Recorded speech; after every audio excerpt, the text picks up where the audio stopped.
Bonjour, ici Prissy de France. Et Caro du Québec.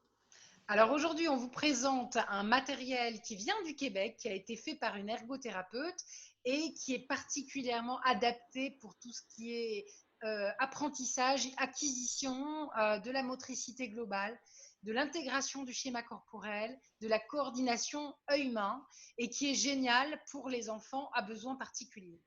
Alors, Caro, première question, de quel matériel s'agit-il? Il s'agit de La marche des animaux, écrit par Valérie Kempa, ergothérapeute. Deuxième question, comment l'utiliser? Bien sûr, je vais vous faire un partage d'écran pour vous présenter ce livre. Donc, ce livre contient 12 animaux sympathiques avec lesquels on va faire des marches. Et hop, on va regarder les animaux. On a ici l'ours, on a le phoque, la grenouille, le flamant rose, la tortue. Prenons un exemple. Donc ici, avec la tortue, on a une explication simple pour l'adulte qui nous permet d'expliquer à l'enfant comment prendre la posture. Également, des indices, des idées pour rendre l'activité encore plus amusante. Par exemple, ici, on pourrait ajouter un petit coussin sur le dos de l'enfant.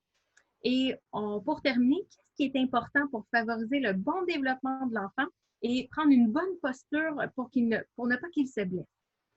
Alors, on a nos animaux. Je connais plusieurs parents, éducateurs, enseignants qui présentent un premier animal une semaine. La deuxième semaine vont présenter un deuxième animal. La troisième semaine, un troisième animal, ce qui crée un engouement, un excitement chez les enfants parce qu'ils ont hâte à chaque fois de connaître le nouvel animal, puis ça permet de répéter les apprentissages. Donc, dans le livre, on a également des jeux. Quelle heure est-il, Monsieur le loup, ici? Alors, on peut faire, il est l'heure de faire 3 pas de girafe vers la droite, euh, 3 sauts de grenouille vers la gauche, l'avant, l'arrière. Donc, ici, on peut travailler les différentes dimensions chez les enfants. Également, on peut faire un cube à colorier. Donc, on peut faire un cube à brasser, en fait, où on peut colorier les images, les découper et les coller sur le cube. Donc, ça fait un beau cube à brasser. Et puis, les enfants sont contents parce que c'est eux qui ont fait les dessins. Donc, c'est reproductible. Et par la suite, on va pouvoir faire du coloriage, travailler la motricité fine. Donc, on commence par l'ours, qui est un dessin plus grossier. On augmente le niveau de difficulté avec le phoque, la grenouille, le flamant rose, qui demande de plus en plus de précision, des détails. On peut également varier les crayons, crayon de bois, crayon de cire, crayon feutre pour varier la pression, également le diamètre du crayon. Donc, il y a toutes sortes d'activités qu'on peut faire avec la marche des animaux. Super. On va passer à la troisième question qui est pourquoi on a aimé ce matériel? Alors, moi, je l'ai utilisé, ce matériel. J'avais commencé par le yoga du cirque et que j'avais déjà adoré, qui a permis à ma fille d'apprendre des postures de yoga de manière tout à fait ludique. Et j'ai poursuivi de manière naturelle avec la marche des animaux 1, puis 2. La marche des animaux 2.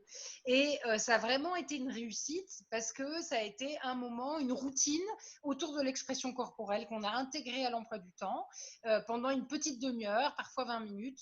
On faisait l'ensemble des postures. Elle choisissait elle-même les animaux qu'elle avait envie de reproduire. Et c'est un matériel clair, facile et très ludique. Alors, quatrième question, Caro, où est-ce qu'on va se le procurer? Eh bien, je vous partage ici, par exemple, il y a plusieurs façons de se le procurer. Je sais qu'il est disponible souvent dans des bibliothèques, à l'école. C'est quand même assez connu dans différents services éducatifs. Et puis, sur le site web, par exemple, de regardneuf.ca, c'est aussi distribué par Pirouette Édition, Servidis, donc il est facilement accessible. Et comme vous constatez ici, ce livre-là a gagné plusieurs prix. En fait, Valérie Kempa, qui est la créatrice de Ergo Édition, de cette collection-là de livres qui fait bouger les enfants, a gagné entre autres un prix de l'Ordre des ergothérapeutes du Québec, également un concours québécois d'entrepreneuriat. Donc, des livres qui sont bien reconnus par la communauté pour leur facilité d'utilisation et tout le plaisir que ça peut procurer aux enfants.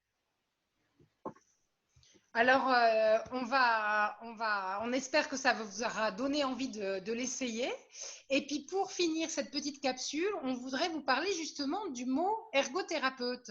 Alors, c'est amusant parce qu'on se rend compte qu'en France, on a deux termes. On utilise psychomotricien pour tout ce qui est motricité globale, intégration du schéma corporel, et on a les ergothérapeutes. Et vas-y, toi, au Québec? On utilise davantage le terme ergothérapeute. Voilà, et ce qui est étonnant, c'est que en fait, en France, ergothérapeute, on va plutôt finalement l'associer, mais dans l'inconscient, dans l'imaginaire collectif global, on va plutôt l'associer à tout ce qui est ordinateur, apprentissage de l'ordinateur, alors qu'en réalité, c'est un métier beaucoup plus vaste. Oui, au Québec, c'est quelqu'un qui est présent dans les écoles, qui va ajuster, par exemple, les bureaux des enfants. C'est quelqu'un qui va aller aussi à la maison, voir le bon positionnement, qui va regarder au niveau de l'environnement, s'assurer qu'au niveau sensoriel, que l'enfant n'a pas trop de difficultés. Par exemple, va travailler au niveau des adolescents, jeunes adultes, adultes. Donc, il va travailler avec l'enfant, son environnement, le matériel adapté. Donc, comment favoriser ses apprentissages et son bien-être au quotidien. Voilà, alors au Québec, psychomotricien, ça n'existe pas. Il n'y a pas le diplôme, etc. Il y a des Donc, cours, mais il n'y a pas de diplôme comme tel comme en ergothérapie où il y a un ordre des ergothérapeutes. voilà, ouais, c'est une différence. Bon, ben, on espère que ça vous a intéressé. Suivez-nous sur les réseaux sociaux, YouTube. On vous souhaite une bonne soirée et à bientôt. À bientôt!